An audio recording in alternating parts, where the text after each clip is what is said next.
15 bin köşme valla 15 bin köy.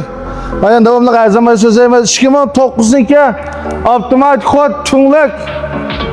Avtomatik kod tünlük. Honda Civic 8. evlat.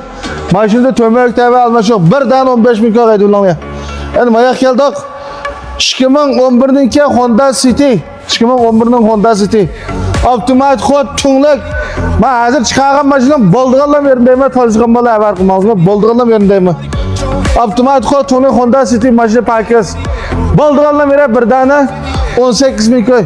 Endi mayak geldik. Ben Rongway'ni gazet sorup kettim. Ben Rongway'ni deydi. 2019'daki Çağdayan şehirden fışkı enerjilik ölgüm tokçat oldu. Tok, may, tok mayarlar fışkı enerjilik Rongway 2019.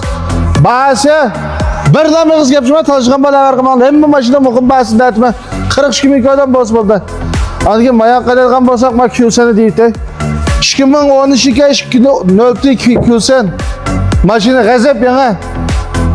Manınca bir kim şu ina altını yaşap kap kalsak belki kolana pul iş bölüş mümkün. Baldıqallam yere 49 bin köy. Endi geldik Kiçasen 2019 o işkincayda Kiçasen Baldıqallam yere birden 63 bin köy mü? Baldıqallam yerin dep mağatıma. Andike ma şimdi ay iksar fiştane hemimiz 2015'ten 40 bin köy dilam tanıdı bilanla.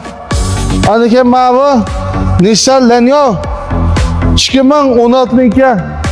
Orunda tokşuka alise bahse Baldıqallam yere 40 bin köy.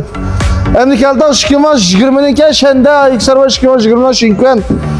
Baldıqallam yere birden 59 bin köylem. Bunda sadece müşücük maşını sözlep de ama bağmaşlığım bine.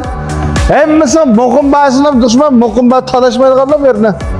Tanışıqan vallahi ama kızıqı salmamaydım. Benim deyüte 2015'den mistira. 2015 mistira bana.